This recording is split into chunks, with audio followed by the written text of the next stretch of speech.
Hello, this is Colin from the History Pilgrim. I hope you are enjoying my videos and would be interested to hear your comments.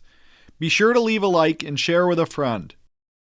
Why Japan having the longest lifespans on Earth might slowly be destroying the country. Japan is without a doubt one of the most developed nations on the planet. For more than half a century, Japan has been one of the most peaceful and prosperous countries in the world. While Japan might be one of the best places in the world in which to live, there is a major problem affecting the country. Japan has an incredibly low birth rate. It also has an extremely powerful healthcare system, with universal healthcare a right to all Japanese citizens.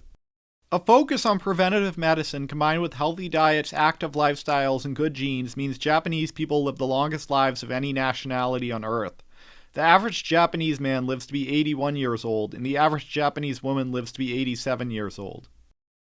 There are currently over 2 million people older than 90 years of age living in Japan, and as many as 90,000 individuals who are over the age of 100 years. While this may seem like a miracle, this unusual phenomenon is actually slowly becoming disastrous for the land of the rising sun. As the older generation continues to age, cost for their medical care rises. Currently, over 28% of the population of Japan is over 65 years of age. The population rapidly aging might not be so bad if it weren't for another odd demographic issue. Japan has seen one of the lowest birth rates in the developed world in the past few decades. While other nations such as China or India have been dealing with uncontrollable population growth, Japan has the opposite issue. Due to such a low birth rate in the past several decades, the labor pool of working-age adults continues to shrink as the population of elderly citizens increases. The Japanese commercial sector is incredibly demanding. Adults in Japan are facing so much stress in the professional field that many suffer from a condition known as karoshi.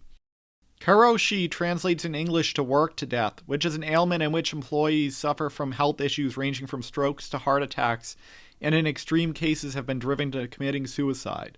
The Japanese economy is the third largest on Earth, with only the US and China surpassing it. However, the job market is so competitive, young adults need to work incredibly hard or face being let go.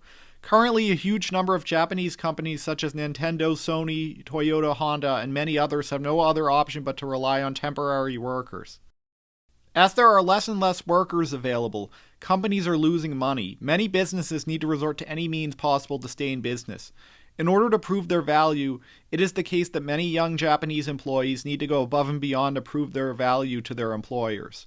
Some might argue the work ethic in Japan is so great that the government needs to intervene and force companies to give vacation time and paid leave. Because young adults in Japan need to work such long hours in order to keep up with the cost of living, many Japanese couples simply do not have the option to start families. This is leading to Japanese women missing the window of opportunity when they are able to get pregnant in their marriage, which is slowly shrinking the population. This is becoming such a concern that the Japanese government is funding campaigns to actively encourage child rearing in order to increase population.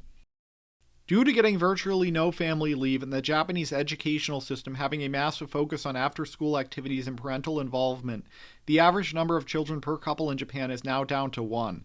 Japanese couples are probably deciding to postpone family planning, as bringing a child into Japanese society today might as well be subjecting children to a childhood where they would face neglect due to the demands of their mother and father at their workplaces. Strangely, classrooms in Japanese schools are sitting largely empty as the past decade has seen such low population growth. With such a shortage of children today, it might be the case in future decades that the Japanese population will drop significantly. Japan is extremely ethnically homogeneous and resistant to immigration.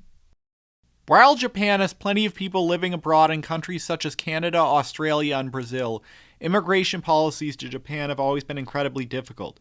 Because the educational system is so rigorous in Japan, Japanese companies are able to contribute immensely to fields such as robotics, computers, and video games in ways that even the US can only dream of. Unfortunately, with less and less children available, which has been an ongoing issue for decades, there is an oddity of incredibly small family sizes. The cost of living is extremely high in Japan, and this makes child rearing very expensive and time-consuming. The Tokyo region contains more citizens than any other metropolis on Earth and is twice as densely populated as New York City. Small apartment sizes are another issue making family planning problematic. Living space is so expensive in Japan that there are families who are dealing with the issue of paying off multi-generational mortgages. As the years continue to pass, Japan is slowly approaching the brink of collapse. This is ironically a sign of what can happen when a nation has too healthy a population and contains too thriving a workforce. It'll be fascinating to see in the coming decades how Japan deals with its demographic issues, whether it be through immigration or decreased workload. I hope you enjoyed this video and be interested to hear your comments. Be sure to stay tuned for more history videos. Sincerely, the History Pilgrim.